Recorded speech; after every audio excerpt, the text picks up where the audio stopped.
I was working away from home in Derry when the news came that my father had died suddenly in Dublin.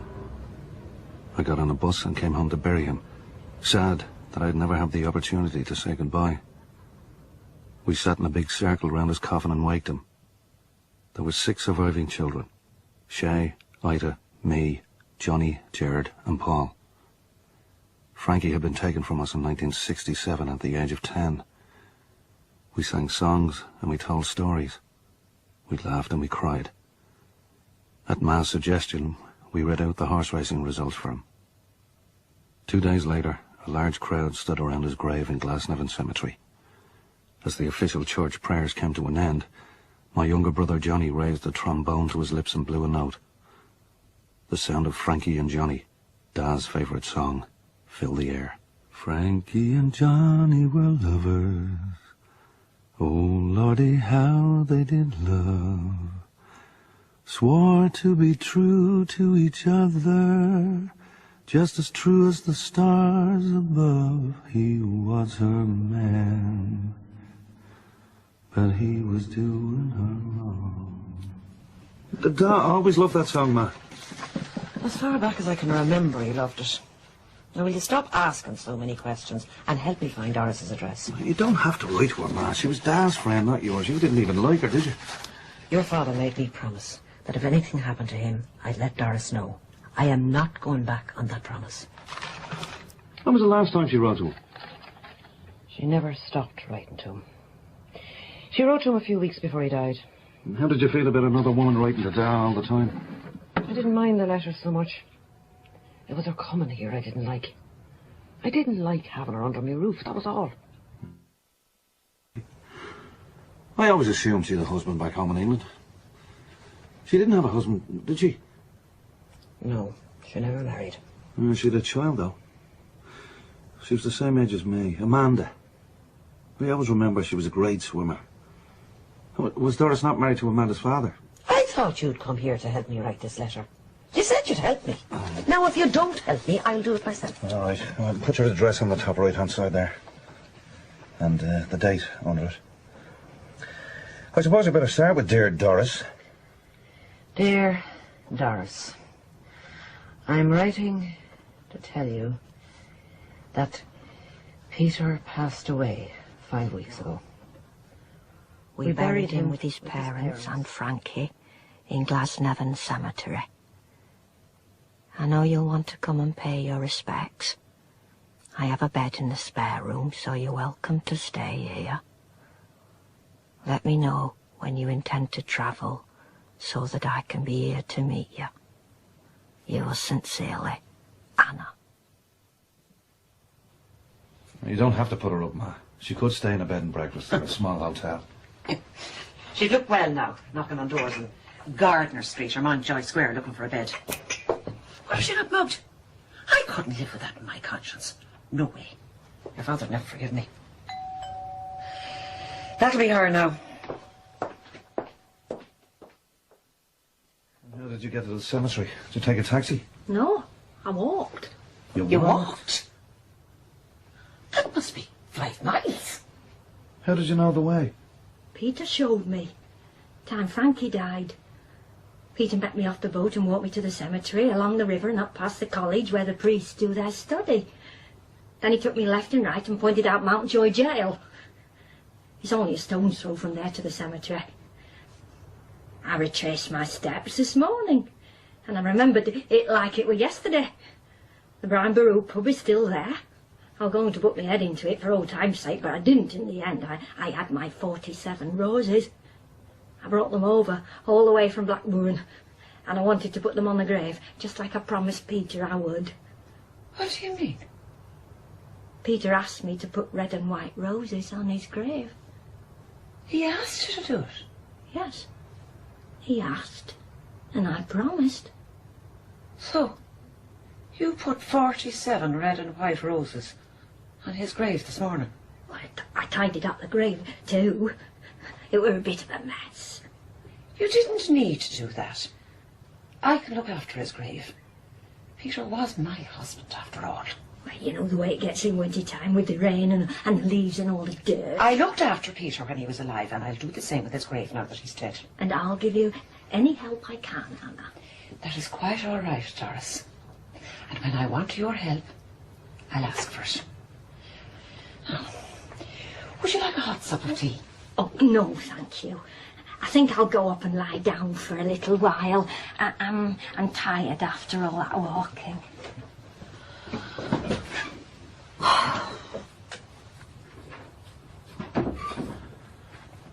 What was all that about? You don't want to know. I do want to know. And what's with the red and white roses? And why 47? That seems strange. Nothing seems strange to me anymore. Why 47? Because it has been for 47 years, son. What's been going on? You're talking about an affair between Doris and Dad. Is that what's been going on for 47 years? Ma, tell me, Ma. Why have you let her back into your house if you knew what was going on? I thought things would be different now. I thought things might have changed with Peter's death. Looks like I was wrong. Was there no end to it, Peter? No end at all. It's all right. It's all right. It was a very upsetting encounter, but it was also very compelling. There was more to this story, much more, and I had to find out what it was. 2 months after Doris's visit to Dad's grave, I went over to England to see her. She met me at the train station and walked me to her house on Victoria Street. The first thing I noticed were the 2 radios sitting side by side on the cabinet. What do you need, Sue? Well, this is my Dublin radio here. I have it tuned to RTE. My other radio is tuned to BBC. And why can't you just do it all in the one? I'd be afraid I might lose it and never get it back. I'd be lost if I didn't have Dublin. It were Peter tuned it in for me, you know. All those lovely Irish voices. I've heard Shay on it talking about his films. But you sound more like your father. You have his voice and you have his name. He told me it was Padder in Irish. Is that right? Oh, you have a good memory. I remember most of what your father told me. He were a very good talker and a good listener too. That's why I fell in love with him. Did you really love me, Dad? Yes, I loved him very much. From the first moment I saw him, in fact. I thought we'd get married. I was sure we would. We were made for each other. It was obvious right from the start. Well, how could you marry him when he was married already? He wasn't married when I met him. Not the first time. When was that? It was the summer of 1947. He was a single man then. How'd you meet him? I booked into a holiday camp in Skerries. Red Island it were called. I was in love with Ireland from listening to Count John McCormick on the radio. My parents thought I were mad. What's wrong with Pontins? They said. But I was 23 and could do what I want. I went to Ireland on my own, under strict instructions not to engage any male persons in conversation. So, why did you talk to me, Dad? Well, I was standing in line to buy my train ticket, and I thought the man in the ticket booth looked just like Count John McCormick. I'd never seen him, but Peter was just how I pictured him. All round, full face, with red cheeks and black hair parted on the left, no grease. He looked Irish and friendly to me. But how did you get into conversation with him? He offered to help me with suitcases, but I wasn't falling for that. Then he kept mentioning the accent, saying how lovely it was, calling me exotic. He gave me a return ticket for the price of a single and said my boyfriend were a very lucky man, and I walked off. I can't believe he let you walk away that easily. Well, he insisted on carrying me cases and kept me company until the train left. He was so romantic. He sang me, "I'll take you home again, Kathleen." So, gave him the address and invited him to come to the dance at Red Island on Saturday night. And did he show up at the dance? Yes, but I missed him. He'd won some money on the horses and stayed drinking with his pals in town. By the time he came out on the late train, I'd gone back to my chalet. I should have stayed and met Peter. It were a tragic mistake, and I'm still paying for it. And how did you find this out? He wrote to me in Blackburn and told me the whole story of that night. You were a wonderful letter writer, your dad. I wrote back to him at home, but he never replied. I wrote 2 or 3 times and received nothing back. I even wrote to him care of the train station, but by that time he'd been transferred to Dundalk. You must have been very disappointed. Well, no, luckily they sent on me letter, and he received it. It turned out he hadn't received any of my letters sent to his home. I got a reply from Dundalk, and he told me all about the town and the racetrack, and how he'd won some money, but he said naught about Anna. Never mentioned her in his letters, not even once. I booked again for Red Island the following year. I wrote to Peter giving him my travel details, and he wrote and asked me to meet him at Madigan's Goalpost, a pub in North Earl Street. What happened? He was sitting in the bar with a man whose name was Todd. Then a woman joined us, and Todd made the introductions. I asked if she was Todd's girlfriend, but no, Todd said Anna was Peter's wife. I thought it were a joke at first, and I said, "You're not married to Peter, you can't be." She replied deadly serious, "Peter's my husband and I am his wife." I'm awful for you. You must have been devastated. Peter suggested the 4 of us could go dancing. Todd thought it was a great idea, and I realised why they'd brought him along. Anna excused herself for the toilet, and I had my chance to talk to Peter alone. How did he explain what had happened? He was very sorry for the awful mess, and said he'd made the worst mistake of his life. Said he couldn't have married me because he was a Catholic, and I was Protestant. He even said his dad was old IRA. No, well, that's true. He was out fighting in 1916. I said you can ignore everything for love. He couldn't argue with that. He just said he didn't want to lose me. And that was all he said? Yes. And then Anna came back from the toilet.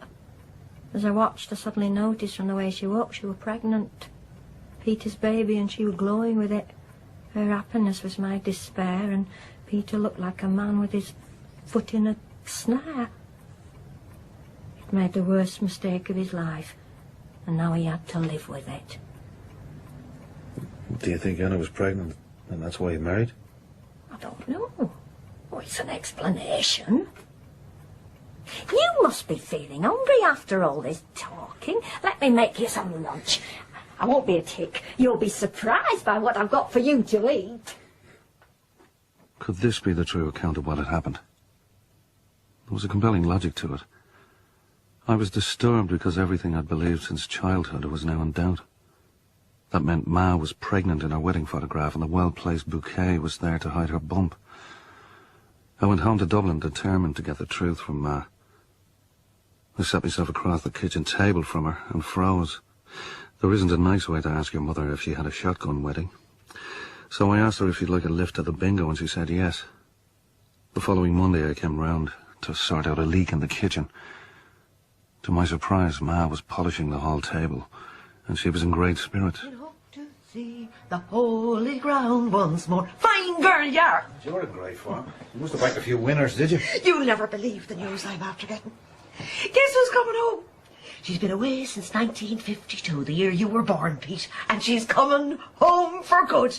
My sister Dympna. She's going home from Australia. All the way from Australia. All the way from Australia.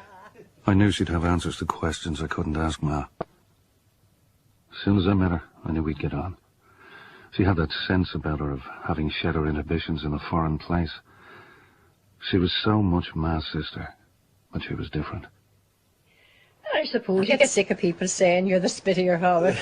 No, not really. I nearly fell off my chair when you had a slice of bread and butter with your tea after your dinner. What? Did you set them up on the first date, Manda? Are you mad?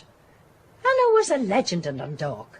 The men were mad for her. Jerry Kernan had a terrible soft spot for Anna. He was married, of course. Dundalk sexy, that's not a word of it, laddie. Anna used to organise late-night poker sessions in the canteen where she worked. Yeah, he turned up for the card game. That makes sense. Oh, not quite. Anna told him if he could offer something for the table, it might help his chances. The next day, he presented her with a deck of cards. The box showed an ad for McCardle's ale. Yeah. When she took the cards out, he'd scratched the word McCardle off all 52 cards. In its place, he'd handwritten her name, Anna.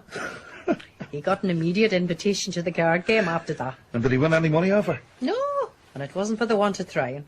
You couldn't keep him out of the canteen after that. His bosses were so worried, they transferred him back to Dublin. Anna went after him and ended up staying in a house in Dorset Street. He was leaving her home one night when guessed who he saw going into a house opposite. Jerry Kiernan, I suppose. Yeah, you'd make a good detective, you know that. That put the skids onto your father, I can tell you. His nibs was too close for comfort. Peter convinced his parents to let Anna move into Friary Avenue. My grandparents let them sleep together before they were married.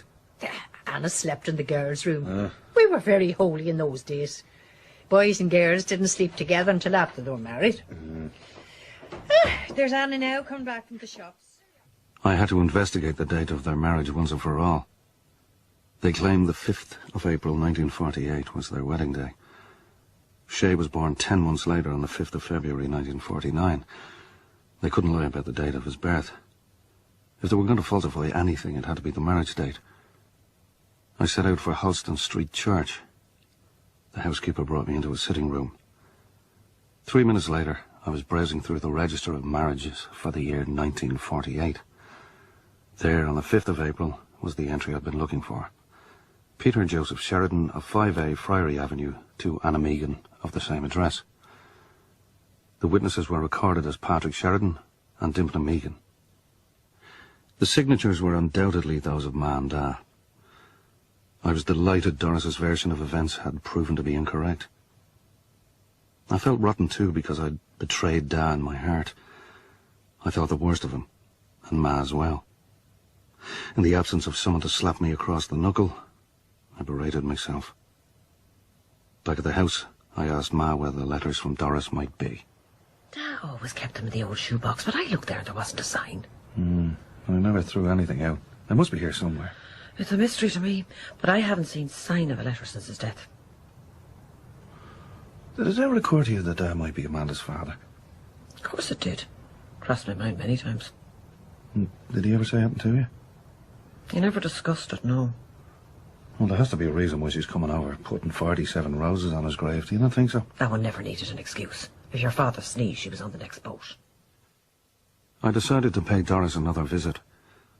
I wanted to know why she stayed loyal to Peter, why she'd remained faithful to a man she could never have. Only one answer made sense. Amanda was his daughter. I haven't anything in for lunch, but I can go and get some mackerel if you'd like that. Don't worry about the mackerel. I've something to ask you. You can ask me anything you like. If I can answer it, I will. Is Peter Amanda's father? Does that mean yes? Well? She's not Peter's child, no. You thought she was. I'd have put money on it. Amanda's father was a man called Alex Whiteley. He was a policeman here in Blackburn. How'd you meet him? When I found out about Anna, I tried to kill myself. I bought a bottle of weed killer in Comfrey's Hardware. Sat down at the kitchen table and stared at the bottle.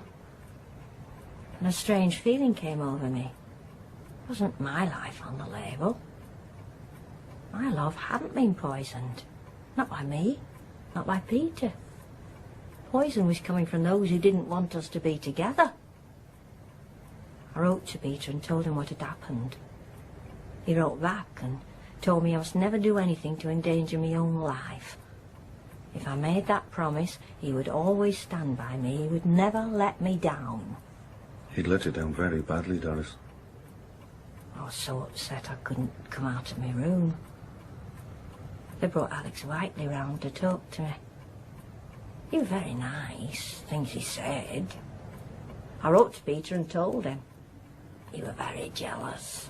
I was delighted. He even made up stuff to annoy him more. Led Alex on so bad that I'd have things to write to Peter. I didn't know about sex, but I got caught the very first time. Thought my life was over. I suspected he might not want to write to me after what I'd done. How wrong I was. He wrote to me letter after letter supporting me. He didn't judge me the way the others did. He just offered me his support. I thought it would finish us. And I ended up loving him more. And what about Alex Whiteley? Did he abandon you and the baby? No. We moved in together. He asked me to marry him, but I wasn't sure. I didn't love him, you see. One night he came home late and I was writing a letter to Peter. He demanded I stop writing and I said no. That will have to stop afterwards.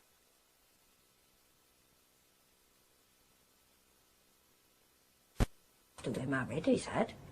You'll be obedient to your husband because that's the law of God and it's written in the Bible. Next morning when he went to work, I packed my bags and left. Never trust a man who quotes the Bible. Peter was the most important person in my life and Alex Whiteley wasn't going to take that away from me. Peter wrote and invited us over. It was supposed to be a holiday, but I knew there were problems with Anna. She'd put him out of the marriage bed. That hurt his pride. Peter needed sex. He had to have his drink and his horses, and he had to have his marital rights too. When Anna put him out of the bed, he turned to me. Did you have a sexual relationship with Peter? Did you ever sleep with him? I told you before I could never do anything that would break up the family. So you didn't have sex with him? You believe I did, don't you? Well, I think he slept with both of you. He wanted us to live together. That was his plan. So he brought you and Amanda over to see what it was.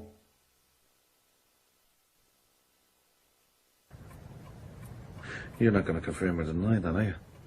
Some things are private between two people. You told me I could ask you anything. I told you I'd answer if I could, only if I could. Well, there was a lot of tension in the house when you stayed. You and Dan put us through an awful lot. I just hope it was worth it, that's all. I slept in the room beside the bathroom. Beside us, all room, I remember. She went upstairs and shared the top room with Amanda. Peter told me not to lock the door. Did you? Did you lock it? My bedroom door was never locked where Peter was concerned. Did you never try for a baby? No, because I didn't think that was fair on Anna. Catholics marry for life, I knew that. I had to respect Peter's religion. Couldn't do anything that would make him hate himself. I wanted to share him with Anna, that was all. That was what Peter wanted, and that was a price I was prepared to pay. I have some good news, Ma. Good news. That's always a welcome commodity. Da is not Amanda's father. It's a man called Alex Whiteley. He's a policeman. How'd you find out all this? I went over to see Doris. Spent the day with her. She told me the whole story. You be careful what you believe, Pete. What do you mean, Ma? She's not a bad person. But there's badness in her, if you know what I mean. What, you think she could be lying? I don't think she lives in the same world as you and me. What, you think she's making it all up? No. I think she believes it. But it's not necessarily the truth. And how did you feel about having an affair with her? He never admitted that. I suspected him. Of course I did. How did you feel about her sleeping under your roof? I didn't feel good. What could I do? Put your father out? How would I have survived? I had no money, only his. You know, I didn't know you had to face that when I was a kid. I told you. You don't know the half of it. How did you survive? I suggested we take in lodgers. It was a trap. He came back to me a week later, convinced the idea was his. He had an ad ready to go in the paper. Now, I had to get one thing clear with him before he put it in.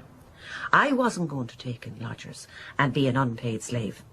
I'd work hard for them, but their money was mine. I wouldn't say he took that lying down. Oh, he put up a good fight. Wanted to open a savings account. I wasn't having any of it. I held on to the money and I kept my mouth shut. I'll never forget those letters. You hand-washed their clothes, ironed their socks and their vests for them. You must have been mad. It kept the queer one out all the same. What do you mean? Doris and Amanda were due in the summer. Your father came to me about March and wanted to know where I was going to put them. But I told him there was no room at the inn, and he nearly went off the rails. I had to remind him that the lodgers were his idea, and that nearly killed him. I was waiting for him to suggest 3 in the bed, but he never did. Doris must have said no to that suggestion. So what'd you do with the lodger money? I bought a car.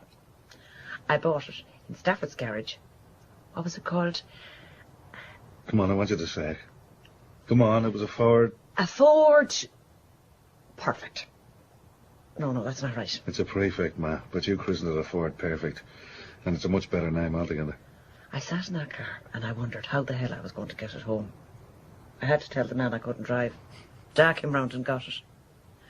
He wasn't slow in taking charge of it, I can tell you. I nearly divorced him over that car.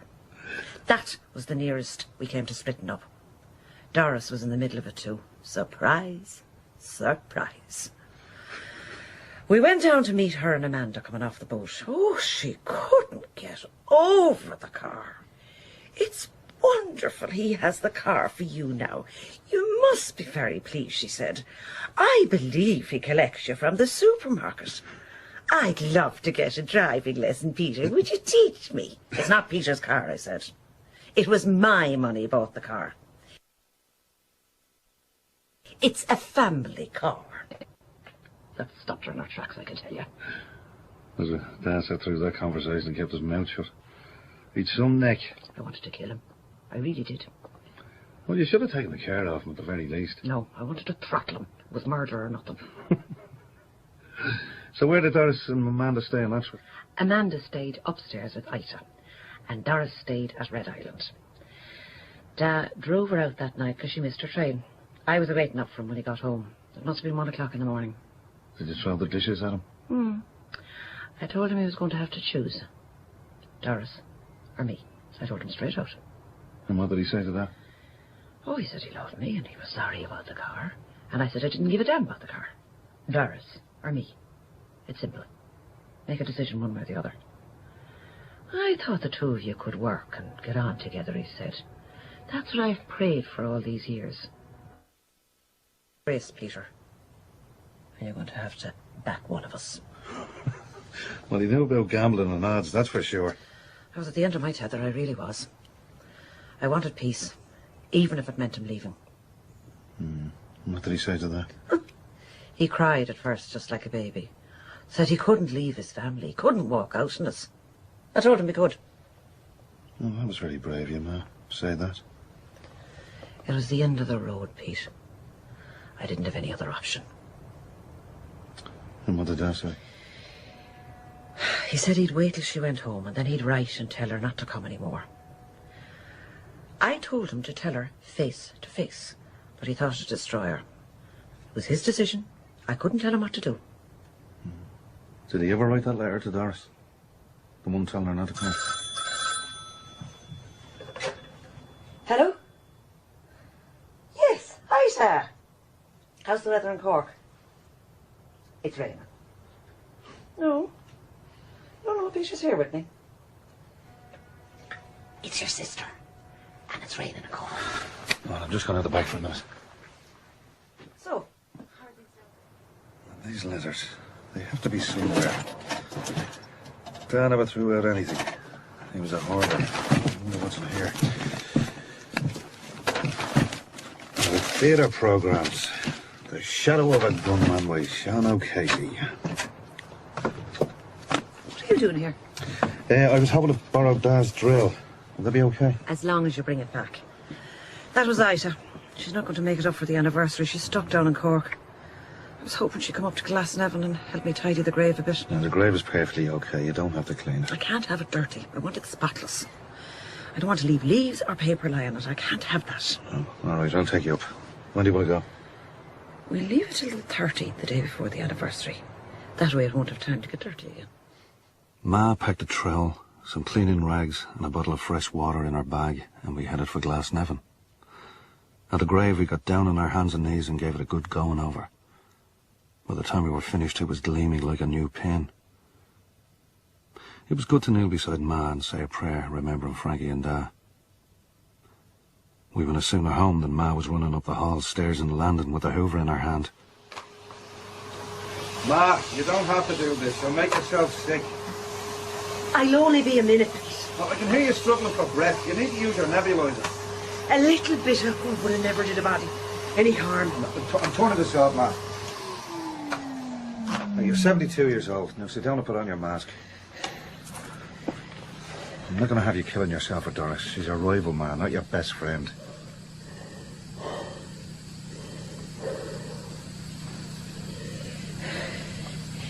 She's coming over to pay her respects to your father. And he'd want me to do the decent thing. He'd want me to look after her. You feel you owe her something, is that it? Doris saved your father's life after Frankie died. I can't deny her that. In what way?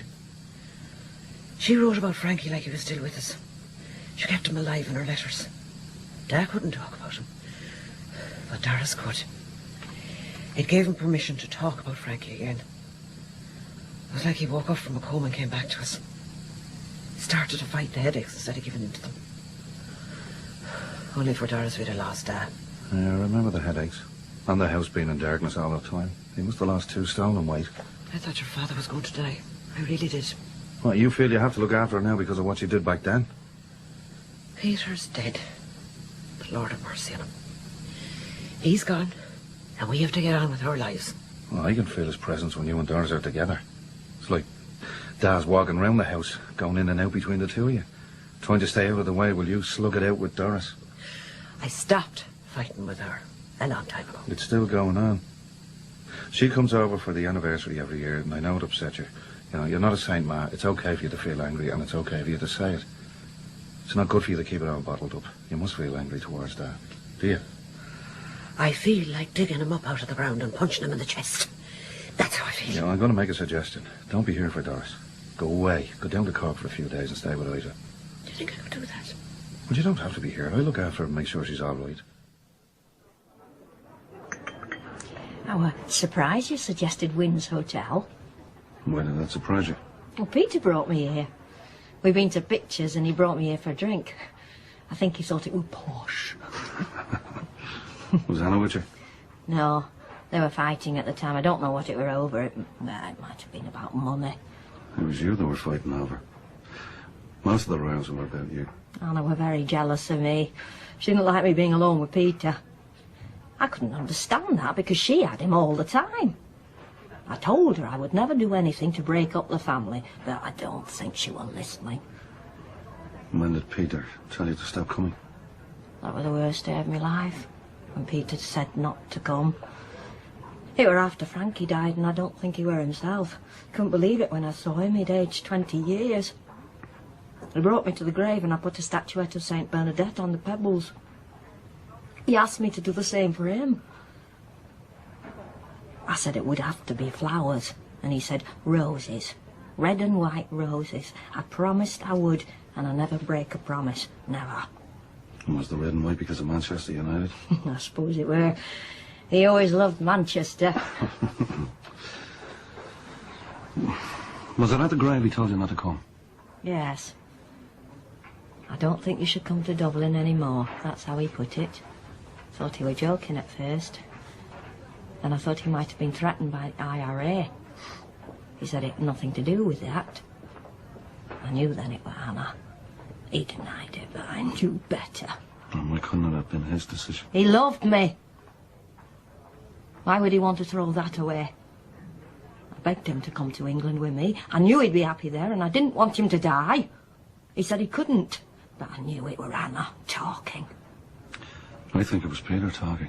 She tricked him before, and she were doing it again. You believe she was pregnant getting married? Yes, I do. Well, maybe all right.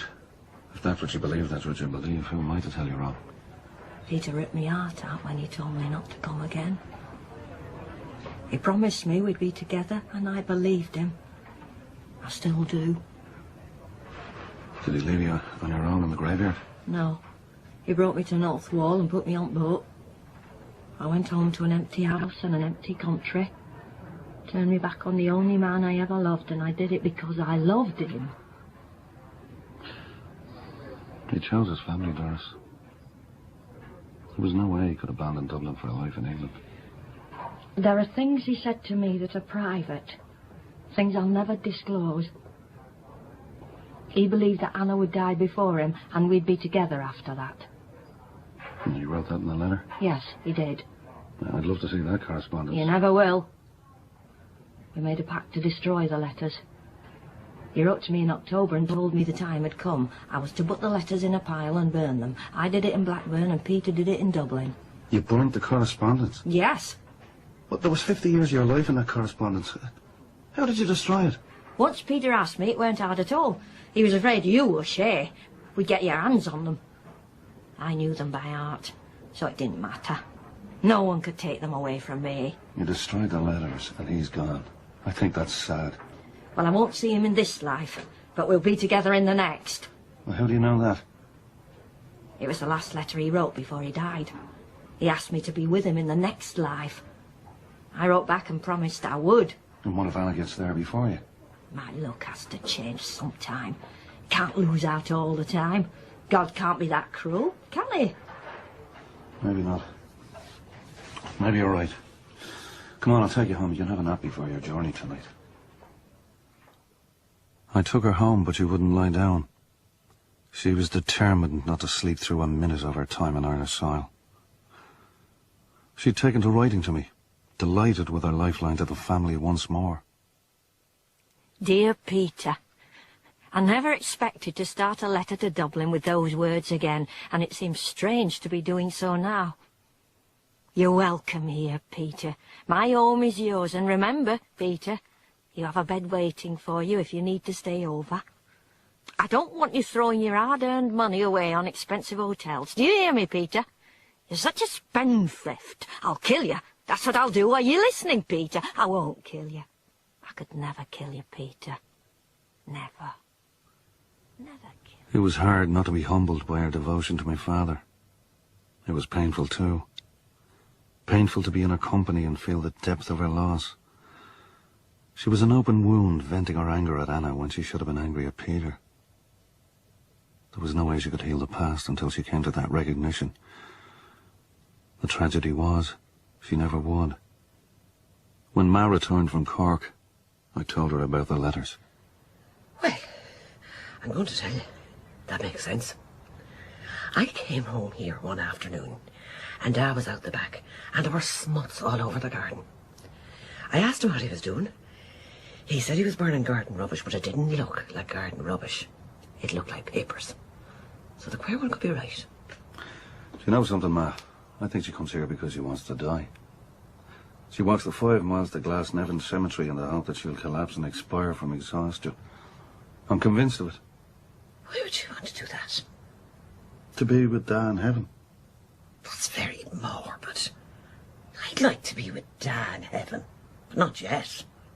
Not before tonight's bingo, anyhow. The snowball is worth 600.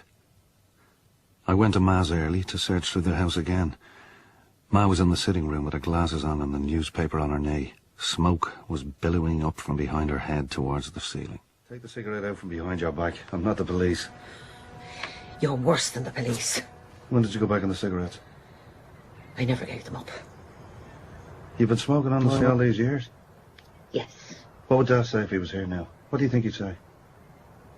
I think he'd say he misses me. Nah, you're priceless.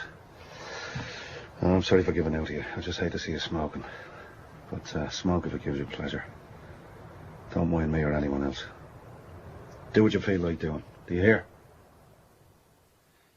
On the 8th of May, 1999, Ma had us all around to the house for her 78th birthday. It was a Saturday. On the Monday morning, she went into the hospital for some tests. I flew to the United States to promote my memoir of growing up in Dublin. On the Wednesday night, Paul rang me in San Francisco to say that Ma had less than 2 weeks to live. They discovered a major growth on her liver. I flew home with my son Rossa to be at her bedside. Rossa, what are you doing here? I'm here to see you, Granny. It was that moment where dying is acknowledged, but nothing is said. Over the next few days, we kept a 24-hour vigil by her bedside. It was strange to lie there in the dead of night and listen to her breathe. Air was her element, just as water was Da's. It was distressing, getting to spend these last difficult hours with her, counting her breaths. But it was fine too, because Ma was not in pain. At 4 o'clock in the morning, I woke from a half-sleep. Peter. Peter. Yeah, Ma, what is it? Did you get the sports headlines? Huh? You're rambling, Ma. I'll get you, nurse. Never mind the nurse. Did you get the racing results? No, Ma, I didn't. You don't know how Edery did so, do you? No. I'll find out for you first thing in the morning. I don't know if I make it, Pete. I don't know if I make the morning. It was the last conversation I had with her. The following Sunday, at her request, Father Frank Duggan celebrated Mass in her room at the Blackrock Clinic. We all gathered, children and grandchildren, and we celebrated a Mass that was a celebration of Anna. At the consecration, Father Duggan bowed his head. In the silence, Ma drew a large breath and held onto it. She held it for a long, long time, and then slowly let it go, and her head dropped. Shay reached out and took her hand in his. We all followed, laying our hands on her, offering her a sign of peace. Through our bodies, our spirit left the room and went home to be with Peter and Frankie. Finally, we let go of Ma and hugged each other in our sorrow. We sat around her coffin and waked her, just as we'd done with Da 5 years before. I couldn't help but think she was pulling a pint for him in heaven. Or maybe he was pulling one for her. I couldn't help but think of Doris too, and how angry she'd be that Anna had beaten her to him once again. God was cruel. He reunited them in heaven and abandoned her in Blackburn. Now she had no one, only me. I couldn't turn my back on her now. I was her link to the past, and I would have to maintain it until the day she died. I sat down and started a letter to her. Dear Doris, I'm very sorry to have to tell you that Anna passed away on the 23rd of May after a short illness.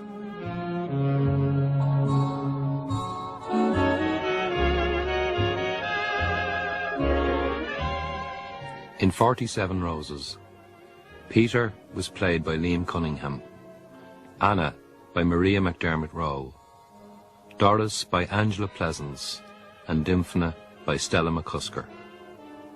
47 Roses was written by Peter Sheridan and directed in Belfast by Tanya Nash.